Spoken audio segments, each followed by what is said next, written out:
Sir, കേരളത്തിൽ താമരശ്ശേരിയിലുണ്ടായ ഒരു വിദ്യാർത്ഥിയുടെ കൊലപാതകത്തോടനുബന്ധിച്ച് പ്രതിചേർക്കപ്പെട്ട 4 വിദ്യാർത്ഥികളെ ഇന്ന് എക്സാം എഴുതിക്കാനായിട്ടുള്ള ഒരു തീരുമാനത്തിലേക്ക് കേരള സർക്കാർ എത്തിയിരിക്കുകയാണ്. ഈ ഒരു വിഷയത്തിൽ സാറിൻ്റെ പ്രതികരണം എന്താണ് സാർ? ഇതിപ്പോൾ നമ്മുടെ സമൂഹ മാധ്യമങ്ങളിലെല്ലാം തന്നെ അങ്ങനെ പരീക്ഷ എഴുതിപ്പിക്കരുത് എന്ന് പറയുന്ന ഒരു അതിവൈകാരികമായിട്ടുള്ള ഒരു ഉത്തരത്തിനാണ് മേൽക്കൈയുള്ളത്. കയ്യടി കിട്ടാൻ വേണ്ടി വേണമെങ്കിൽ അത് പറയാം, പക്ഷെ അതൊന്നും സാധ്യമാകുന്ന കാര്യമല്ല ഇന്ത്യൻ ശിക്ഷാ നിയമത്തെ അനുസരിച്ച്. കാരണം ഒരാൾ കുറ്റവാളിയാണ് അല്ലെങ്കിൽ പ്രതിയാക്കപ്പെടുന്നു എന്ന് പറഞ്ഞാൽ അയാൾ പ്രതിയാണ് എന്നതിനർത്ഥമില്ല, അൺലെസ് അത് കോർട്ടിൽ പ്രൂവ് ചെയ്യുന്നത് വരെ. അപ്പോൾ അതുകൊണ്ട് പ്രൂവ് ചെയ്യുന്നത് വരെ അത് നിരപരാധിയായിട്ട് തന്നെയാണ് നമ്മൾ കണക്കൂട്ടുന്നത്. അതുകൊണ്ട് കേരള സർക്കാർ അവരെ പരീക്ഷ എഴുതിപ്പിക്കാൻ തീരുമാനിച്ചു എന്നുള്ളതിൽ വലിയ അത്ഭുതമൊന്നും നമ്മൾ വിചാരിക്കേണ്ടതില്ല. അവർ കോടതിയിൽ പോയാലും അവർക്ക് പരീക്ഷ എഴുതാനുള്ള അനുമതി കിട്ടും എന്നുള്ളതാണ് ഏറ്റവും പ്രധാനപ്പെട്ട കാര്യം. അപ്പോൾ അതുകൊണ്ട് അല്ലെങ്കിൽ തന്നെ അവരെ പരീക്ഷ എഴുതിപ്പിക്കാതെ അവരെ ശിക്ഷിക്കണം എന്ന് പറയുന്നൊരു കാര്യത്തോടൊന്നും ഞാൻ യോജിക്കുന്നില്ല. ഞാൻ പറയുന്നൊരു കാര്യം കുറേ കൂടി വിശാലമായ അർത്ഥത്തിൽ അവരെ യഥാർത്ഥത്തിൽ അവരുടെ പ്രതികളാണെങ്കിൽ ആ പ്രതികൾക്ക് അവരുടെ വീട്ടിലുള്ള ആളുകൾ ചില സൗകര്യങ്ങളും ഇത് ചെയ്യാനുള്ള പ്രേരണയും നൽകിയിട്ടുണ്ടെങ്കിൽ അവർക്കെതിരെ കൃത്യമായി നടപടികൾ എടുക്കാൻ കഴിയണം എന്നുള്ളതാണ്. അത് ചിലപ്പോൾ നമ്മുടെ ഒരു സിസ്റ്റം അനുസരിച്ച് 90 ലക്ഷത്തിലധികം കേസുകൾ ഇന്ത്യ രാജ്യത്ത് കെട്ടിക്കിടക്കുന്ന കോടതികളാണുള്ളത്. അപ്പോൾ അതുകൊണ്ട് ചിലപ്പോൾ ഒരു 4 കൊല്ലമോ 5 കൊല്ലമോ ഇനി സുപ്രീം കോടതി വരെയൊക്കെ നീണ്ടാൽ ചിലപ്പോൾ 15 കൊല്ലമോ 20 കൊല്ലമോ ഒക്കെ എത്തിയേക്കാം. പക്ഷെ അങ്ങനെ 20 കൊല്ലമൊക്കെ എത്തുന്നതിന് മുൻപ് തന്നെ ഈ കുട്ടികളിപ്പോൾ ശിക്ഷ അനുഭവിക്കാൻ തുടങ്ങുമെന്നാണ് ഞാൻ വിചാരിക്കുന്നത്. അത് സമൂഹം അവരെ ഉടനെ തന്നെ ഇപ്പം തന്നെ കുറ്റവാളികളായി മുദ്രകുത്തിയിട്ടുണ്ടാവും, സമൂഹത്തിൽ നിന്നൊരു ഭ്രഷ്ട് കൽപ്പിക്കപ്പെട്ടിട്ടുണ്ടാവും. അപ്പോൾ അത്തരത്തിലുള്ള നിരവധി സാഹചര്യങ്ങൾ അവിടെ നിലവിലുണ്ട്. അപ്പോൾ അതുകൊണ്ട് തന്നെ അവർക്ക് വലിയ ശിക്ഷകൾ വരാനിരിക്കുന്നു എന്നാണ് ഞാൻ വിചാരിക്കുന്നത്. പക്ഷേ അതിനുള്ള പരിഹാരം എന്ന് പറയുന്നത് ഇപ്പം തന്നെ സഡൻലി നമ്മൾക്ക് പലപ്പോഴും ഒരു ആൾക്കൂട്ടത്തിന് ഇപ്പോൾ ഒരു കുറ്റവാളിയെ വെടിവെച്ച് കൊല്ലുമ്പോൾ നമുക്ക് ഭയങ്കര സന്തോഷം. ഇപ്പോൾ പീഡന കേസിൽ ഒരു റേപ്പ് കേസിൽ പ്രതിയാകുന്ന ആളുകളെ വെടിവെച്ച് കൊന്നാൽ നമുക്ക് ഭയങ്കര സന്തോഷം തോന്നും. അത് നാളെ ഇപ്പോൾ ഒരു പാരൻ്റ് എന്നുള്ള നിലയിൽ ചിലപ്പോൾ എനിക്കൊക്കെ സന്തോഷം തോന്നും. പക്ഷേ പ്രശ്നം അങ്ങനെ ഒരു നീതി നമുക്ക് നടപ്പിലാക്കാൻ കഴിയില്ല. കാരണം അങ്ങനെ നടപ്പിലാക്കിയാൽ അത് ഇന്ത്യയിലെ നിയമവ്യവസ്ഥയെ തന്നെ വെല്ലുവിളിക്കുന്നതിന് തുല്യമായിരിക്കും. അപ്പോൾ അതുകൊണ്ട് അവർ പോയി പരീക്ഷ എഴുതട്ടെ. പക്ഷേ എൻ്റെ ഏറ്റവും വലിയ ഡിമാൻഡ് എന്ന് പറയുന്നത് പരീക്ഷ എഴുതിപ്പിക്കേണ്ടതല്ല, പകരം ഇതിൻ്റെ പുറത്ത് കൃത്യമായ ട്രയൽ നടത്തുകയും ആ ട്രയൽ നടത്തി കുറ്റവാളികളെ എത്രയും പെട്ടെന്ന് ശിക്ഷ വിധിക്കാൻ തയ്യാറാവുകയും വേണം. പല കേസുകളിലും ഇപ്പോൾ ഷെറിൻ വധക്കേസ്, കാരണവർ വധക്കേസിൽ അത്തരത്തിൽ എന്ത് ചെയ്തു, പെട്ടെന്ന് ഫാസ്റ്റ് ട്രാക്ക് കോടതികൾ ശിക്ഷ വിധിച്ചിരുന്നു. അപ്പോൾ അത്തരത്തിൽ ശിക്ഷ വിധിക്കുകയും അവർക്ക് ഇന്ത്യൻ ശിക്ഷാ നിയമപ്രകാരം കിട്ടേണ്ട ശിക്ഷ കൃത്യമായി കൊടുക്കുകയും വേണം. അത് വലിയൊരു പാഠമായി ഈ നാട്ടിലെ കുട്ടികളും വിദ്യാർത്ഥികളും അവരുടെ രക്ഷിതാക്കളും ഒക്കെ ഉൾക്കൊള്ളാൻ തയ്യാറാക്കണം. സർ, നമുക്കിപ്പോൾ ഈ കഴിഞ്ഞ ഇടയായിട്ട് ഒരു നഴ്സിംഗ് കോളേജിലെ കുട്ടികളെ റാഗ് ചെയ്തതിൻ്റെ ഒരു വിഷയം നമ്മൾ കണ്ടതാണ്. അപ്പോൾ അതിൽ പ്രതികളായ വിദ്യാർത്ഥികളുടെ തുടർ പഠനം നഴ്സിംഗ് കൗൺസിൽ നിരോധിച്ചു. എന്നാൽ ഈ ഒരു വിഷയത്തിൽ കൊല്ലപ്പെട്ട ഷഹബാസിൻ്റെ അച്ഛൻ പ്രതികരിച്ചത് ഈ പ്രതിചേർക്കപ്പെട്ട 4 വിദ്യാർത്ഥികളുടെ പാരൻസിന്, അതായത് പോലീസ്, അധ്യാപക, അങ്ങനത്തെ ഒരു ബാക്ക്ഗ്രൗണ്ട് ഉണ്ടെന്നാണ്. അങ്ങനെയാണെങ്കിൽ ഒരു നിയമ സംരക്ഷണമാണോ ഈ ഒരു കാര്യത്തിൽ? നമ്മൾ എങ്ങനെയാണ് ഇപ്പം നിങ്ങൾ അറിയേണ്ടത്, ഇത് രണ്ടും തമ്മിൽ വ്യത്യാസമുണ്ട്. ഇപ്പോൾ ഉദാഹരണത്തിന് ഒരു ആൻറ്റി റാഗിങ് ആക്ട് എന്നൊക്കെ പറയുന്നത് കുറേ കൂടി കൃത്യമായി നടപടിയെടുക്കേണ്ടതാണ്. ഇപ്പോൾ നിങ്ങൾ ഒരു ഉദാഹരണം പറഞ്ഞിട്ടുണ്ടെങ്കിൽ ഇപ്പോൾ വേറെ പരീക്ഷയ്ക്ക് കോപ്പി അടിച്ചു എന്ന് പറഞ്ഞിട്ടുണ്ടെങ്കിൽ അതിന് കൃത്യമായി നടപടിയെടുക്കാനുള്ള ഒരു നിയമം അവിടെ ഉണ്ട്. ഒരു ആൻറ്റി റാഗിങ്ങിനെതിരെ നടപടിയെടുക്കാനുള്ള നിയമമുണ്ട്. ആ നിയമങ്ങളൊക്കെ വെച്ചുകൊണ്ട് വളരെ കൃത്യമായി എന്ത് ചെയ്യാം, അവിടെ നടപടികൾ എടുക്കാം. പക്ഷേ ആ നടപടികൾ പോലും കോടതികളിൽ ചോദ്യം ചെയ്യപ്പെടും. കോടതി കുറച്ചുകൂടി ലീനിയൻ്റ് ആയിട്ടുള്ള ഒരു നിലപാടെടുക്കാനുള്ള സാധ്യതയാണ് ഞാൻ കാണുന്നത്. ഇപ്പോൾ ജയസിദ്ധാർത്ഥൻ എന്ന് പറയുന്ന പൂക്കോട്ടൂർ വെറ്ററിനറി സർവകലാശാലയിൽ അതിക്രൂരമായ ആക്രമണത്തിനിരയാക്കപ്പെട്ട ആളുകൾക്ക് പോലും കോടതിയിൽ വീണ്ടും തുടർന്ന് പഠിക്കാനും അവരുടെ വിദ്യാഭ്യാസം നഷ്ടപ്പെടാതിരിക്കാനും ഒക്കെയുള്ള ഒരു സാധ്യതകൾ നമ്മുടെ ഭരണകൂടം തുറന്നു കൊടുത്തു എന്നുള്ളത് വാസ്തവമാണ്. പക്ഷെ അതിൻ്റെയൊക്കെ പിന്നിലുള്ള തെറ്റെന്താണെന്ന് വെച്ചാൽ അതിൽ ചില രാഷ്ട്രീയമായിട്ടുള്ള സൗകര്യങ്ങൾ കൂടി ചെയ്തു കൊടുത്തിട്ടുണ്ട് എന്നുള്ളതാണ് തെറ്റ്. പക്ഷെ ഞാൻ പറയുന്നത് ഇതൊന്നും നമ്മൾ അറിയേണ്ടത് എന്തുകൊണ്ടാണ് കേരളത്തിൽ ഇത്തരത്തിലുള്ള സംഭവങ്ങൾ പെരുകുന്നത് എന്നുള്ളതിനെക്കുറിച്ച് കൃത്യമായി ഗവൺമെൻറ് പഠിക്കാൻ തയ്യാറാണ്.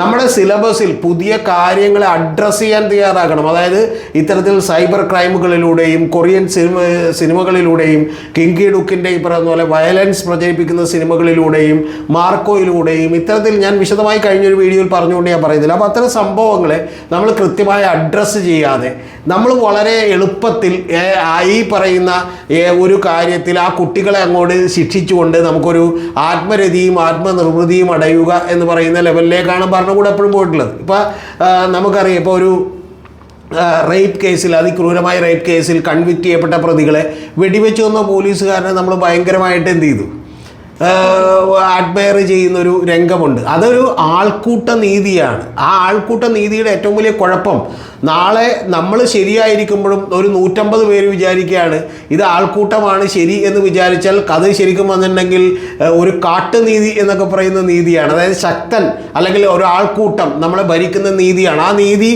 ഉണ്ടായാൽ രാജ്യം നശിക്കും എന്നുള്ള കാര്യത്തിൽ ഒരു സംശയവും ഇല്ല.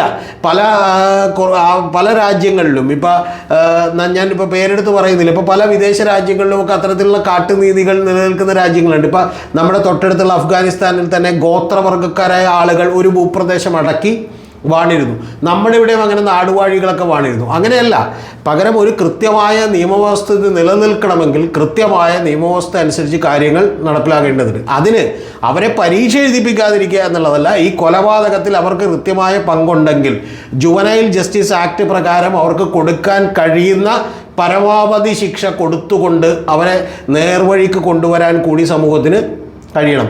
ശിക്ഷകൾ എന്തിനു വേണ്ടിയാണ് വെച്ചേക്കുന്നത്? ശിക്ഷകൾ വെച്ചേക്കണത് നിങ്ങൾ ഉദ്ദേശിക്കുന്ന പോലെ അവരെ തിരുത്താനാണ്, അല്ലാതെ അവരെ നശിപ്പിക്കാനല്ല, അവരെ ഡിസ്ട്രോയ് ചെയ്യാനല്ല. പക്ഷേ നമ്മുടെ സിനിമകളെല്ലാം പഠിപ്പിക്കുന്ന ഒരു വികാരമാണത്. എന്ന് പറഞ്ഞിട്ടുണ്ടെങ്കിൽ ഒരു തിന്മയുടെ ഒരു കാൽ രൂപമായ ഒരു മെയിൻ വില്ലൻ ഉണ്ടാകുന്നു. ആ മെയിൻ വില്ലനെ അങ്ങോട്ട് കൊന്നു കഴിഞ്ഞാൽ പ്രശ്നത്തിന് പരിഹാരമാകുന്നു എന്നുള്ളത് ഒരു രാജ്യത്തും ഒരു ലോകത്തും സംഭവിച്ചിട്ടില്ല. അതിന് പകരം വേറെ ആളുകൾ അവിടെ എഴുന്നേക്കും. അപ്പോൾ അതുകൊണ്ട് ഒരു നിലപാടിനെയും ഒരു ശരിയല്ലാത്തൊരു കാര്യത്തെയുമാണ് എതിർത്ത് തോൽപ്പിക്കേണ്ടത് എന്ന് പറയുന്ന ധാരണ നമ്മുടെ ജനക്കൂട്ടത്തിന് വേണം. അങ്ങനെ ഇല്ലാത്തത് കൊണ്ടാണ് നമ്മൾ പലപ്പോഴും ഇപ്പോൾ സോഷ്യൽ മീഡിയയിലേക്ക് കാണുന്ന പോലെ ഇവരെ പരീക്ഷ എഴുതിപ്പിക്കാൻ പാടില്ല എന്ന് അതേ കുട്ടിയുടെ ആ മരിച്ചുപോയ കുട്ടിയുടെ അച്ഛനമ്മമാർക്ക് പറയാം. ചിലപ്പോൾ അവരുടെ സ്ഥാനത്ത് ഞാനായിരുന്നെങ്കിലും ഇത് തന്നെ പറയുള്ളൂ. പക്ഷെ പ്രശ്നം അത്ര വൈകാരികമായി കാണേണ്ടതല്ല ഇന്ത്യൻ ശിക്ഷാ നിയമവും പോലീസുമൊക്കെ. പക്ഷേ ഇതിനകത്ത് താങ്കൾ പറഞ്ഞ ഏറ്റവും പ്രധാനപ്പെട്ടൊരു പോയിൻ്റുണ്ട്. ആ പോയിൻ്റ്, ഈ നെഞ്ചക്ക് മേടിച്ച് കൊടുത്തുവിട്ടത് ഒരു പോലീസുകാരനാണെന്നും ആ പോലീസുകാരൻ്റെ മകനാണ് ഈ കേസിൽ പെട്ടേക്കണതെന്നും അതുകൊണ്ട് അയാൾക്കെതിരെ കൃത്യമായ ശിക്ഷാ നടപടി സ്വീകരിക്കണം. ഒരു അധ്യാപകൻ്റെ മകൻ ഇതിനകത്ത് ഉൾപ്പെട്ടിട്ടുണ്ട് എന്ന് പറയപ്പെടുന്നു. അങ്ങനെ ഉൾപ്പെട്ടിട്ടുണ്ടെങ്കിൽ ആ അധ്യാപകൻ്റെ ഇൻവോൾവ്മെൻറ്റ് എത്രത്തോളമുണ്ട് എന്നുള്ളത് ബുദ്ധിമുട്ടാണ് കണ്ടെത്താൻ. കാരണം പലപ്പോഴും ഈ ഗൂഢാലോചന തിയറിയൊക്കെ 120B എന്നൊക്കെ പറയുന്ന ഗൂഢാലോചനയൊക്കെ അന്വേഷിച്ച് കണ്ടെത്താൻ വളരെ ബുദ്ധിമുട്ടാണ്. നമ്മളിവിടെ സാധാരണ ശിക്ഷിക്കപ്പെടാറില്ല. പക്ഷേ അത്തരം കാര്യങ്ങളിൽ ഗവൺമെൻറ് കുറേ കൂടി സൂക്ഷ്മത പുലർത്തണം. ഇതിനേക്കാളൊക്കെ ഉപരിയാണ് ഞാൻ പറയുന്നത്, എന്തുകൊണ്ടാണ് നമ്മുടെ കുട്ടികളിൽ ഇത്തരത്തിലുള്ള അക്രമവാസന പടരുന്നത് എന്നുള്ളത് നമ്മൾ കണ്ടുപിടിക്കാൻ കഴിയണം. അത് കണ്ടുപിടിക്കാൻ കഴിയാത്തതിൻ്റെ കാര്യം നമ്മുടെ പോലീസ് സംവിധാനങ്ങൾ, നമ്മുടെ ഇൻ്റലിജൻസ് സംവിധാനങ്ങൾ, നമ്മുടെ എഡ്യൂക്കേഷൻ സിസ്റ്റം, നമ്മുടെ വിദ്യാഭ്യാസ സമ്പ്രദായം ഇതെല്ലാം തന്നെ ഇതിനെ കൃത്യമായി അഡ്രസ് ചെയ്യുന്നതിൽ പരാജയപ്പെട്ടിരിക്കുന്നു എന്ന് പറയുന്ന പ്രധാനപ്പെട്ട കാര്യമുണ്ട്. ആ കാര്യത്തെയാണ് നമ്മൾ ലോങ് ടേമിലേക്ക് അഡ്രസ് ചെയ്യേണ്ടത്.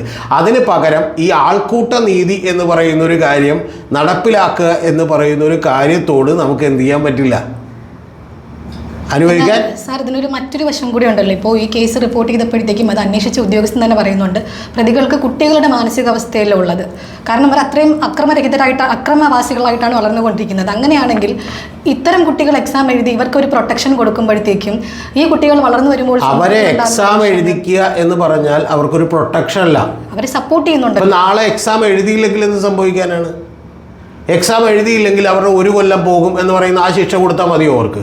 അല്ല, കുട്ടികളുടെ വാട്സപ്പ് ചാറ്റ് പ്രചരിച്ചല്ലോ, അതിൽ തന്നെ കുട്ടി പറയും. വാട്സപ്പ് ചാറ്റുകൾ ഇതിൽ മാത്രമല്ലെന്നേ, നിങ്ങൾ ഇത് ഒറ്റപ്പെട്ട സംഭവമായി ഇതിനെ കാണരുത്. ആ കുട്ടികൾ ഇത് ഒരു മോബ് ലിഞ്ചിങ് ആണ്, ഒരാൾക്കൂട്ട കൊലപാതകമാണെങ്കിൽ നമുക്ക് കേസ് വരില്ല.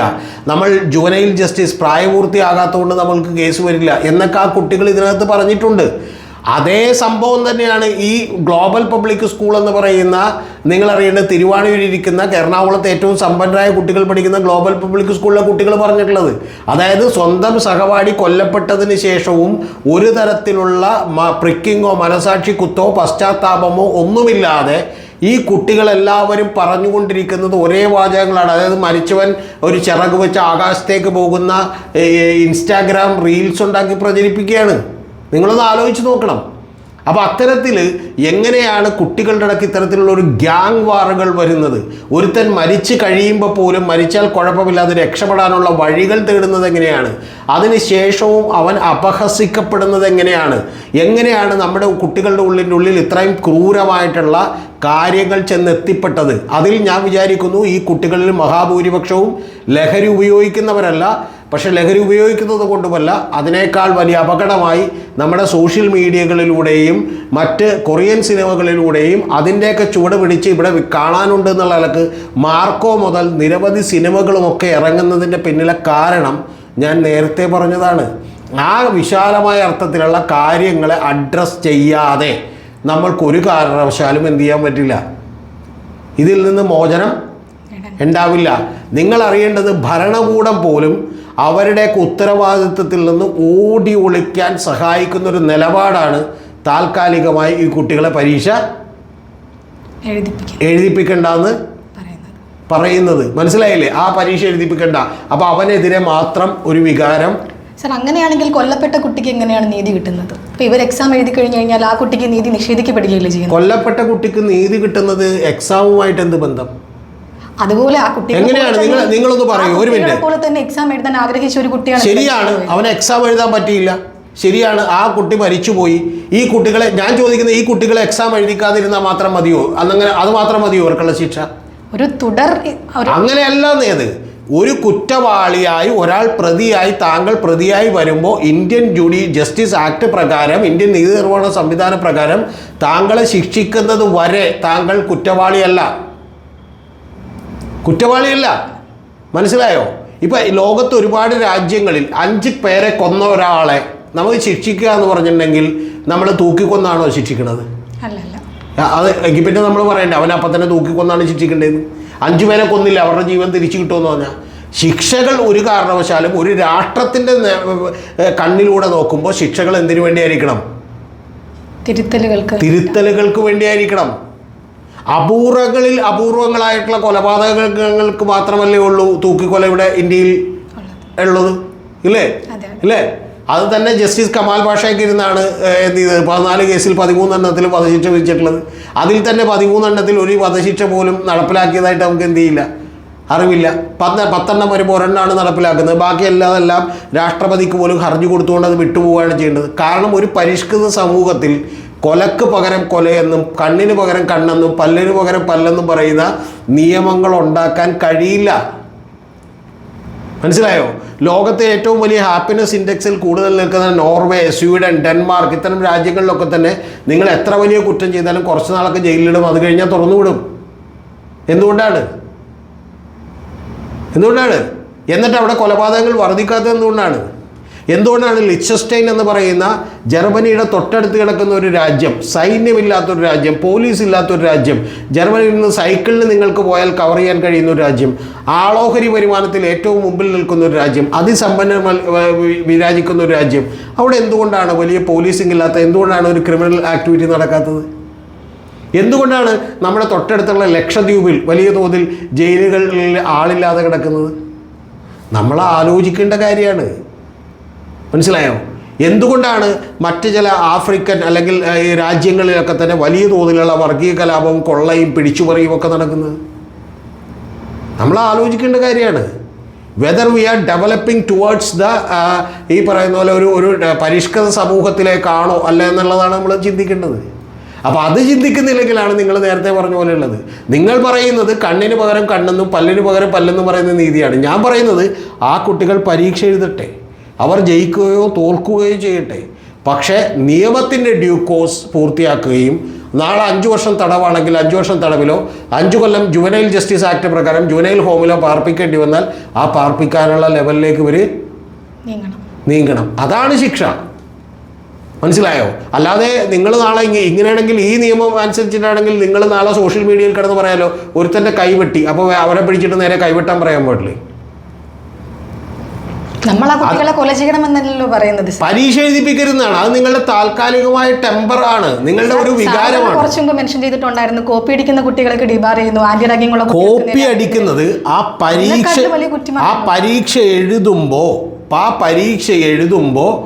പരീക്ഷ എഴുതുന്നതിനെ അവൻ അട്ടിമറിക്കാൻ ശ്രമിക്കുകയാണ്. അവൻ ആ പരീക്ഷ ന്യായയുക്തമായി എഴുതാതിരിക്കാൻ ശ്രമിക്കുകയാണ്. അവിടെ നിയമപ്രകാരം അവനെ 6 കൊല്ലത്തേക്ക് ഡീബാർ ചെയ്യാനുള്ള പ്രൊവിഷൻ ഉണ്ട്. നമുക്കത് ചെയ്യാം. നമുക്കത് ചെയ്യാം. കൂടെ ഇരുന്ന കുട്ടിയെ കൊല ചെയ്തു എന്ന് തെളിയിക്കാൻ പറ്റിയിട്ടില്ല. ഇപ്പോഴും തെളിയിക്കാൻ പറ്റിയിട്ടില്ലല്ലോ. നിങ്ങൾക്ക് തെളിയിക്കാൻ പറ്റിയോ? ഏതെങ്കിലും കോടതി ശിക്ഷിച്ചോ? അല്ല, അതിലൊരു കുട്ടി കൃത്യം ചെയ്തതിന് ശേഷം കുട്ടിക്ക് വാട്സപ്പ് മെസ്സേജ് അയച്ചു. അല്ല, കുട്ടിക്ക് വാട്സപ്പ് മെസ്സേജ് അയച്ചോ, കുട്ടി ചിലപ്പോൾ അത് കൺഫസ് ചെയ്തോ എന്നുള്ളതൊന്നുമല്ല. ഈ കുട്ടിക്ക് വാട്സപ്പ് മെസ്സേജ് അയച്ചാലും ഇനി നാളെ താങ്കൾ ഒരാളെ കൊന്നിട്ട് താങ്കൾ തന്നെ പോലീസിന് ഞാൻ കൊന്നു എന്ന് പറഞ്ഞ് മൊഴി കൊടുത്താലും താങ്കൾക്ക് കോടതിയിൽ വരുമ്പോൾ അത് മാറ്റി പറയാം. നമ്മുടെ ജസ്റ്റിസ് സിസ്റ്റം എന്ന് പറയുന്നത് നിങ്ങൾക്കൊരു റൈറ്റ് തരുന്നുണ്ട്. എന്ത്? നിങ്ങളുടെ നിരപരാധിത്വം പ്രൂവ് ചെയ്യാൻ. അതുകൂടി കേൾക്കാൻ നമ്മൾ ബാധ്യസ്ഥരാണ്. ഈ കുട്ടികളാരും മോശക്കാരല്ലെന്നോ അവർ വളരെ നിഷ്കളങ്കരാണെന്നോ അവരെല്ലാം വെറുതെ വിടണമെന്നോ അല്ല ഞാൻ പറയുന്നത്. നിങ്ങൾ പറയുന്നത് ഇനി ഒരു കാര്യം കൂടി പറയാം. ഈ കേസ് നടന്നു വരുമ്പോൾ ഒരു 4 കൊല്ലം എടുക്കും. ഈ 4 കൊല്ലത്തേക്ക് നമുക്ക് ഈ രോഷം ഉണ്ടാവില്ല. നമുക്ക് 4 കൊല്ലത്തേക്ക് ഈ രോഷം ഉണ്ടാവില്ല. ഇനി ഇതൊക്കെ പോട്ടെ, എങ്കിൽ ഞാൻ നിങ്ങളോട് മറ്റൊരു ചോദ്യം ചോദിക്കട്ടെ. 51 വെട്ടുപെട്ടിയാണല്ലോ TP ചന്ദ്രശേഖരൻ എന്ന് പറയുന്ന ഒരാളെ കൊന്നത്. എന്തേ നമുക്ക് ഈ രോഷമില്ലാതെ പോയത്? ഒരാളുടെ മുഖത്ത് നമ്മളൊരു പട്ടി കടിച്ചു എന്ന് വിചാരിക്കും. ഈ പട്ടി കടിച്ചാൽ നമുക്ക് ഉടനെ തന്നെ ആ പഠിക്കുന്ന പട്ടീനെ നമുക്ക് കൊല്ലണമെന്ന് തോന്നും. പക്ഷെ അങ്ങനെ കൊല്ലണമെന്ന് തോന്നിയാൽ പോലും നമ്മൾ 51 വെട്ടുപെട്ടി കൊല്ലുക മുഖത്ത്. 51 വെട്ടുപെട്ടി കൊല്ലോ? ഇല്ല. അപ്പോൾ 51 വെട്ടുപെട്ടി കൊല്ലാത്തതിൻ്റെ കാര്യം എന്താ? നമുക്ക് അത്രമാത്രം വൈരാഗ്യമോ ദേഷ്യമോ തോന്നില്ല. പക്ഷെ ഇവിടെ എന്താണ് പ്രശ്നമെന്ന് ചോദിച്ചാൽ, ഇത് നമുക്ക് എളുപ്പത്തിൽ അഭിപ്രായം പറയാവുന്ന ആളുകളാണ് ഈ കുട്ടികൾ. മനസ്സിലായോ? അവർ മോശക്കാരാണ്, നമുക്ക് എതിരഭിപ്രായമൊന്നുമില്ല. പക്ഷേ എളുപ്പത്തിൽ അഭിപ്രായം പറയാവുന്നവരാണ്. അതുകൊണ്ട് സൗകര്യം എന്ന് പറയുന്നത് കയ്യടി കിട്ടാൻ വേണ്ടി എനിക്ക് വരുന്ന പറയാൻ പറ്റുന്നത് വീഡിയോയിൽ അവരെ എന്ത് ചെയ്യുക. എന്തുകൊണ്ടാണ് നിങ്ങൾ ഈ പറയുന്ന ദിലീപ് ഒരു കേസിൽ പെട്ടല്ലോ? ഇന്ത്യയുടെ ചരിത്രത്തിൽ ആദ്യമായിട്ടുള്ളൊരു കേസാണല്ലോ. ഒരു റേപ്പ് ചെയ്യുക എന്ന് പറയുന്നൊരു കാര്യം നമ്മൾ കേട്ടിട്ടുണ്ട്. റേപ്പ് ചെയ്യാൻ വേണ്ടി കൊട്ടേഷൻ കൊടുക്കുക എന്ന് പറയുന്നൊരു കാര്യം നമ്മൾ ആദ്യമായിട്ട് കേൾക്കുകയാണ്. അത് ഇന്ത്യയിലെ ആദ്യത്തെ കേസാണ്. എന്താ ഈ വികാരം ദിലീപിനെതിരെ ഉണ്ടാവാതിരുന്നത്? ദിലീപിന് അതിനെ സോഷ്യൽ മീഡിയയിൽ മാനേജ് ചെയ്യാനുള്ള ഗ്രൂപ്പുകളുണ്ടായിരുന്നു.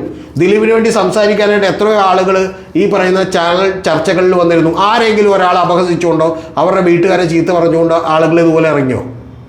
ഞാൻ ആ കുട്ടികളെ ന്യായീകരിക്കുമൊന്നുമല്ല. പക്ഷെ ഇത് നമ്മൾ എളുപ്പമുള്ള സൗകര്യപ്രദമായ ഒരു തീരുമാനം അങ്ങോട്ട്. സാർ കുറച്ചു മുമ്പ് സൂചിപ്പിച്ച TP വധക്കേസ് എന്ന് പറയും, അതിൽ പ്രതിഷേധപ്പെട്ട ആളുകളുടെ കൂടെ ഈ പ്രതിയായ ഒരു കുട്ടിയുടെ അച്ഛൻ്റെ ഫോട്ടോ ഇപ്പോൾ പ്രചരിക്കുന്നുണ്ട്. അങ്ങനെയാണെങ്കിൽ അവർക്ക് കിട്ടിയ ഒരു സംരക്ഷണം ഈ കേസിൽ ഇവർക്കും കിട്ടത്തില്ല എന്ന് എന്ത് ഉറപ്പാണുള്ളത്? കിട്ടിയേക്കാം. ആ സംരക്ഷണം കിട്ടുന്നതിനെതിരെ ജനങ്ങൾ ഉണർന്ന് എണീറ്റ് പ്രവർത്തിക്കണമെന്നല്ല. അത് ഇത് പരീക്ഷ എഴുതിപ്പിക്കണമെന്നല്ല പറയണേ. നമ്മൾ ലോകത്തെ ഏതൊരു സൊസൈറ്റിയും നന്നാകുന്നത് അവിടെയുള്ള ജനങ്ങൾ കണ്ണിൽ എണ്ണ ഒഴിച്ച് കാത്തിരിക്കുമ്പോഴാണ് ജനാധിപത്യത്തെ. മനസ്സിലായോ? ഇപ്പൊ ഇന്ത്യയിൽ പറഞ്ഞുതരാം. ഇപ്പൊ ഇന്ത്യയിൽ കേട്ടില്ല. അങ്ങനെയാണെങ്കിൽ കേരള പോലീസും സർക്കാരും കേരള പോലീസും സർക്കാരും ഒന്നും സപ്പോർട്ട് കേരള പോലീസ് ഒന്നും നിങ്ങൾ അറിയേണ്ടത് ഇവരെ ഒന്നും സപ്പോർട്ട് ചെയ്യില്ല. കേരള പോലീസിൻ്റെ മുകളിലുള്ള രാഷ്ട്രീയ നേതൃത്വം പറഞ്ഞാൽ മാത്രം ഒരു സപ്പോർട്ട് ചെയ്യുള്ളൂ. അല്ലെങ്കിൽ പറഞ്ഞില്ലെങ്കിൽ നല്ല നേരും നെറിയുള്ള നിരവധി പോലീസുകാർ കേരള പോലീസ് സേനയിലുണ്ട്. നാളെ ഒരു ഫ്രീ ഹാൻഡ് അങ്ങോട്ട് കൊടുത്താൽ അവർ കൃത്യമായിട്ട് പോയി എന്ത് ചെയ്തിട്ട് വരും? പിടിച്ചിട്ട് വരും. നിങ്ങളോട് ഞാൻ ഉദാഹരണം പറയാം. ഇംഗ്ലണ്ടിൽ ബോറിസ് ജോൺസൺ കോവിഡിൻ്റെ നിയമം ലംഘിച്ചുകൊണ്ട് ഒരു ചെറിയ ഒരു പാർട്ടി നടത്തി. ബോറിസ് ജോൺസൺ രാജിവെക്കേണ്ടി വന്നു. എന്താ കാര്യം? അവിടെയുള്ള ജനങ്ങൾ വളരെ കൃത്യമായി പരിഷ്കൃതരായിട്ടുള്ള ജനങ്ങൾ ഞങ്ങളോടൊക്കെ നിയമം പാലിക്കാൻ പറയുമ്പോൾ ഞങ്ങളുടെ പ്രധാനമന്ത്രി നിയമം പാലിക്കാതിരിക്കരുത് എന്ന് പറയുന്ന വലിയ രോഷം ഉണ്ടായി. ആ രോഷമുണ്ടെങ്കിൽ ഒരാളുടെ കൂടെയും നമ്മുടെ പൊളിറ്റിക്കൽ പാർട്ടികൾ പോലും നിൽക്കില്ല. ഉദാഹരണത്തിന് TP ചന്ദ്രശേഖരൻ വധക്കേസിൽ കൊല്ലപ്പെട്ട ആളുകളുടെ ഒപ്പം പാർട്ടി നിന്നാൽ പാർട്ടി ഇവിടെ തെരഞ്ഞെടുപ്പിൽ തോൽക്കുമെന്ന് മനസ്സിലായാൽ CPM അവരെ പതുക്കെ കൈയൊഴി. ആ രോഷമാണ് നിങ്ങൾ കണ്ടിന്യൂസായി കൺസിസ്റ്റൻ്റായി നിലനിർത്തേണ്ടത്. അല്ലാതെ സോഷ്യൽ മീഡിയയിൽ തൽക്കാലം കയ്യടി കിട്ടാനുള്ള രോഷമല്ല. നമ്മൾ കണ്ടിന്യൂസ്ലി അത് വാച്ച് ചെയ്യണം. അങ്ങനെ നമ്മളൊരു ജനാധിപത്യത്തിൻ്റെ വാച്ച് ഡോഗായി മാറാൻ ഓരോ ജനതക്കും കഴിയുമ്പോഴാണ് നമ്മൾ കുറേ കൂടി മികച്ച ആളുകളായി മാറുന്നത്. അതിനുവേണ്ടിയാണ് നമ്മൾ ഈ ചാനൽ നടത്തുന്നത്. അതുകൊണ്ടാണ് ഇത് 500 പേര് കണ്ടാലും 5000 പേര് കണ്ടാലും നമുക്ക് സന്തോഷമുള്ളത്.